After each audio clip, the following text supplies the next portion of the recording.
สาธุสาธุมื้อนี้สิ้น15ค่ำออกใหม่ไม่แก้วพามาตักบาตรเอาบุญอยู่วัดบ้านผลสวาสเนื้อเด้อ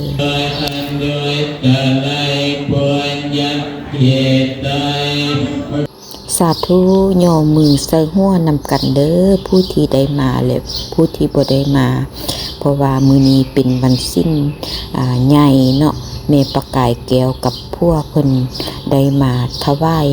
พระพุทธรูปใหญ่เนาะอยู่วัดบ้านผลสวาสเนื้อโดยเพิ่นเขียนพระพุทธรูปใหญ่มีลายมีจำนวนหลายองค์เนาะอยู่นี่แล้วเพิ่นก็ได้เฮ็ดพิธีเขียนให้วัดเพื่อเอามาประดิษฐานไว้ในวัดผลสวาสแห่งนี้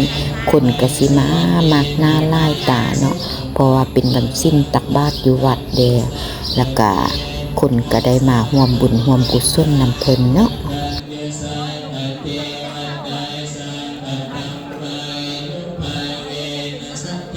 ห้อยข้อโกะดับเด้อสิปีล้ำ3 ปีล้ำบ่เห็นกวางบ่อยากมั่งเนาะแขกไปน้ำกันเด้อเอาบุญเอาทานน้ำกันเด้อพี่น้องเจ้า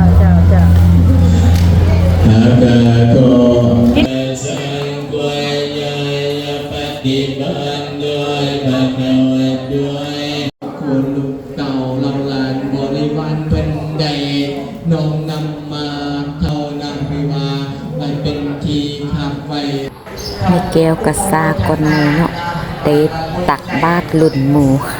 ว่าสิสุดท้ายหมู่ก็ยังบ่สุดท้ายเนาะมีนกแก้วซะว่าเป็นลูกสาวล่าสุดท้ายหมู่เนาะมาตักบาตรมื้อนี้คนตักแล้วเบิดแล้วแม่แก้วกับนกแก้วก็เลย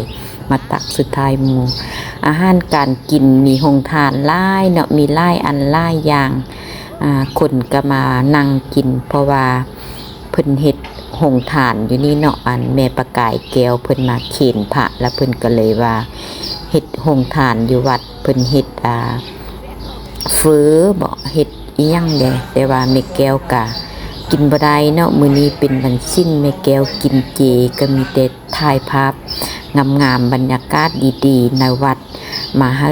ทุกคนได้เบิ่งได้เห็นนำกันเนาะแล้วก็สิมีมุมค่ายน้ำหลายอันหลายอย่าง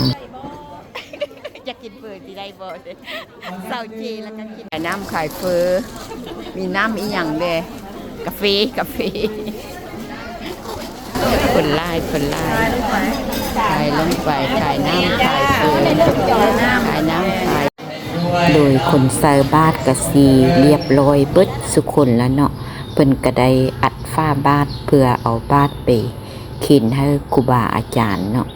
หลังจากนั้นเพิ่นก็ยกพระเข้าพานำเอาฟือไปให้อาจารย์สั้นโดยครูบาเพิ่นก็ได้ประกาศเกี่ยวกับเงินที่ว่าสร้างหนทางคนที่มาหมู่เนาะ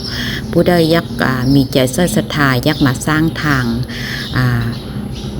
บ้านผลสวาสก็มาได้เนาะเพราะว่าแต่ละสิ้นคนก็สิมาสร้างทางเอาเงินมาสร้างทางกับเฮ็ดมุงกุฏิเนาะเพราะว่ากุฏิเก่าของอาจารย์อยู่มันหัวแล้วเพิ่นก็เลยว่าต้องการกระเบื้องมาใส่ไม้ผู้ใดมีใจใส่ศรัทธากามาโมทนาบุญได้เด้อเป็นโฮมโผโฮมใส่ให้เฮาเนาะสาธุ